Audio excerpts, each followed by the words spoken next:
श्री कृष्ण। तो भगवत प्रेमियों, आज आपको इस वीडियो में एक तपस्वी संत की कथा सुनाने वाले हैं। एक ऐसे संत की इतनी तपस्या करी कि भगवान उनको दर्शन देने के लिए मजबूर हो गए। आप जो कथा सुन रहे हैं बिल्कुल सत्य है। तो आपसे निवेदन है कि वीडियो को पूरा देखें, तभी आपको समझ में आएगा कि भक्ति में कितनी शक्ति है। और वीडियो को लाइक करना, शेयर करना और हमारे YouTube चैनल को सब्सक्राइब जरूर कर लेना और घंटी वाले बटन को ऑल कर लें, ताकि हम जब भी कोई धार्मिक वीडियो बनाएं आप तक पहुंच जाए। तो चलिए भगवत प्रेमियों, मैं आज कथा आगे सुनाता हूं। तो भगवत प्रेमियों, एक समय की बात है, एक ऋषि जी थे। तो वो एक गांव के थोड़े दूर, पहले संतों का जो डेरा होता था गांव से थोड़ा दूर होता था। गांव से बाहर जंगल टाइप में हटके, तो हटके थोड़ा जंगल में एक खेतों पे मड़ैया रखी थी, कुटिया सी बनी हुई थी डाब की। तो वहां संत रहते, तपस्या करते थे। आपने देखा होगा कि गांव में दो चार लोग मजाक टाइप के या थोड़े मतलब एवी टाइप के व्यक्ति होते हैं, जिनको शरारतें करना बहुत अच्छा लगता है, मतलब परेशान करना, किसी को तंग करना। तो उन्होंने क्या किया कि महाराज के पास जाते थे, उससे हंसी मजाक करते थे, उनको परेशान करते थे। तो उन्होंने देखा कि महाराज बहुत तंगी करता है, ऐसा करते आज मजाक में इनकी मढ़ैया जला देते। और यही ऐसा ही समय था, होली का समय था। तो गांव के जो दो चार लोग थे, उन्होंने मजाक में क्या किया कि महाराज की जो मढ़ैया रखी थी, तो मढ़ैया को उठाया और आग में पलट दिया और आग जला दी उस मढ़ैया में। जब आग जला दी तो महाराज जी जो थे वो कहीं घूमने के लिए गए थे। तो जब वो आए तो उन्होंने देखा कि मढ़ैया जल गई है। तो कुछ लोग भले भी होते हैं गांव में, तो उन्होंने महाराज से कहा कि महाराज, कुछ शरारती लड़कों ने, गांव के लोगों ने आपकी मढ़ैया को जला दिया है। दो चार शरारती होते हैं बच्चे। तो महाराज जी बोले, वो शांत स्वभाव के थे और भगवान कृष्ण की पूजा करते थे, भगवान कृष्ण वैष्णव संत थे। तो भगवान की जब इतना उन पर भरोसा था कि यही बोले संत कि देखो, जो कुछ होता है प्रभु की इच्छा से होता है, किसी ने कोई गलत नहीं किया है, किसी का इसमें दोष नहीं है। और जलाई जो मढ़ैया है वो राम जी ने, और बनाएंगे भी राम जी। इतना कह के मुस्कुराते हुए रहे। उन्होंने कहा कि चलो जो कुछ बचा मैं उसको भी अर्पण कर देता हूँ। उनके जो कुछ कपड़े बचे थे जो उनके साथ में थे, उनके बर्तन कुछ थे या थोड़ा बहुत खाना पीना उनके पास में जो था, उन्होंने आटा दाल सब उठा के उसी में पटक दिया, आग में सब जल गया। और वो प्रसन्न, उन्हें कोई दुख नहीं है। अगर हमारे आपके घर में कोई आग लग जाती है, कोई नुकसान हो जाता है, तो हाहाकार मचा देते हैं, रोते हैं, हाथ पैर पटकते हैं। लेकिन वो संत जी को कोई तकलीफ नहीं, क्योंकि भगवान के भक्त थे। इस वजह से उन्हें भगवान पे भरोसा था कि ये जो कुछ हो रहा है राम जी की इच्छा से हो रहा है, आगे जो कुछ होगा राम जी की इच्छा से होगा। और मढ़ैया अगर जली है, कुटिया जली है, तो राम जी की इच्छा से जली है, और आगे बनेगी भी तो राम जी की इच्छा से ही बनेगी। कोई बात नहीं, वो आराम से बैठे रहे। जो दो चार लोग थे, सुनी महाराज की बात, उसके बाद वहां से चले गए। शाम का समय हुआ, सर्दी का टाइम था, शाम का समय हुआ। तो जहां वो मढ़ैया जली थी वहीं वो पास में बैठ गए और भगवान का भजन करने लगे। विष्णु भगवान के भक्त थे, तो भजन करने लगे। तो भजन, इधर वो अपना तपस्या कर रहे हैं, भगवान का नाम ले रहे हैं। उधर क्या होता है कि भगवान विष्णु जो अपने लोक में बैठे हुए हैं, तो कहते नहीं है कि जो भक्त को पीड़ा दर्द होता है वही परमात्मा को भी होता है, कोई अंतर नहीं होता है। इधर क्या, जो भक्त जो थे, वो साधु संत महात्मा जो थे, जो तपस्या कर रहे थे भगवान की, उनको भूख भी लगी थी।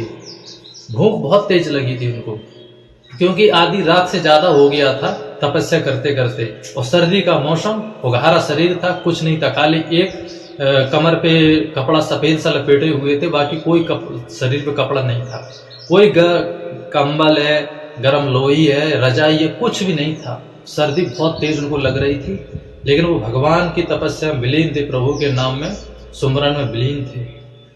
लेकिन भगवान को सब कुछ पता होता है। जो कहते नहीं कि जो भक्त को तकलीफ होती है वो भगवान को भी होती है। संत जी की आत्मा परमेश्वर से जब मिली तो भगवान विष्णु को बहुत भूख लगी। तो लक्ष्मी जी से कहा कि देवी, मुझे भूख लगी है, आप भोजन की व्यवस्था करें। लक्ष्मी तो लक्ष्मी है, उन्होंने क्या बस इशारा किया, 56 प्रकार की थाली प्रभु के लिए आ गई। भगवान ने 56 प्रकार की जो थाली आई थी पूरा भोजन खा लिया। जब पूरा भोजन खा लिया भगवान की भूख नहीं मिटी। दोबारा फिर लक्ष्मी जी से कहा, आदेश दिया, लक्ष्मी जी ने फिर 56 प्रकार की थाली प्रकट कर दी। वो भी भगवान खा गए। जब वो भी खा गए, फल फ्रूट मंगाए वो भी खा गए, अफरे ही ना। तो लक्ष्मी जी बोले कि प्रभु आप कभी इतना भोजन नहीं करते हैं और आपकी देह जो शरीर है ये भी कांप रहा है ठंड से, तो मुझे ऐसा लगता है कि कोई आपका भक्त तो नहीं है जो भूखा प्यासा हो और शीत के मौसम में, सर्दी के मौसम में बैठा हो, आपकी भक्ति कर रहा हो, आप जरा ध्यान दें। तो जब भगवान ने ध्यान से देखा दिव्य दृष्टि से, तो वही ऋषि की तस्वीर उनके आंखों में पहुंची नजर में। तो उन्होंने कहा, सत्य कहा देवी, एक हमारा देखो वो भक्त पृथ्वी लोक पर हमारा भजन कर रहा है। लगता है गांव वालों ने उसकी कुटिया में आग लगा दी है और उसके पास कोई कपड़ा भी नहीं है, इसलिए वो ठंड में तड़प रहा है और हमें लगता है उसके पास खाने को भी कुछ नहीं है, इसलिए मतलब वो भूखा भी है और वो मेरा भक्त है, इसलिए मुझे ये सब अनुभव हो रहे हैं। तो उन्होंने कहा कि देवी चलो हम उनके पास चलते हैं और उनकी तपस्या भी पूर्ण होने वाली है, इसलिए हम उन्हें कुछ वरदान भी देंगे। तो देवी जी ने कहा, लक्ष्मी मैया ने, प्रभु आपकी इच्छा, चलिए। तो दोनों लोग गरुड़ जी पे बैठ के आए, क्योंकि गरुड़ जो है भगवान विष्णु का विमान है, उनका वाहन है, उसी पे बैठ के वो यात्रा करते हैं। तो उसी गरुड़ पे बैठ के भगवान जी आए और संत जी से कहा कि हे संत अपनी आंखें खोलो। आंखें नहीं खोली संत ने, तो उन्होंने देखा अरे इनकी कुटिया भी नहीं है। तो लक्ष्मी जी से कहा, क्योंकि उस समय भगवान ने अपने दोनों पति पत्नी यानी कि भगवान विष्णु को लक्ष्मी जी ने भेष बदल लिए थे, एक वहाँ के नगरवासी जैसा भेष बना लिया था ताकि उनको शक ना हो ऋषि जी को ये भगवान है। और गरुड़ जी से कहा कि आप व्यवस्था करो डाबाब की और दोबारा से मड़ैया छाओ। तो प्रभु ने सिर्फ देखते देखते ही कुछ ही पल में मड़ैया एकदम छा के वैसे उससे भी सुंदर बना दी कुटिया। और जो भी संत जी के पास आटा दार खाना जो कुछ भी था कपड़ा, उसका 10 गुना कर दिया प्रभु ने अपनी शक्ति से। उसके बाद कहा कि ऋषिवर आंखें खोलिए, मैं आपकी तपस्या से प्रसन्न हूँ।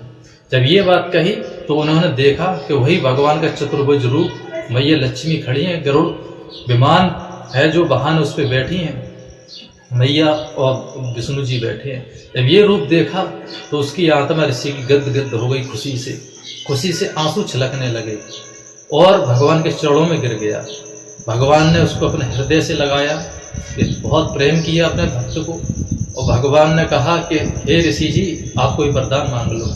तो कहते नहीं कि संत तो सिर्फ भाव का भूखा, धन का भूखा ना है। तो संत को क्या चाहिए, माया से वो परे हो जाता है भगवान की भक्ति करते करते।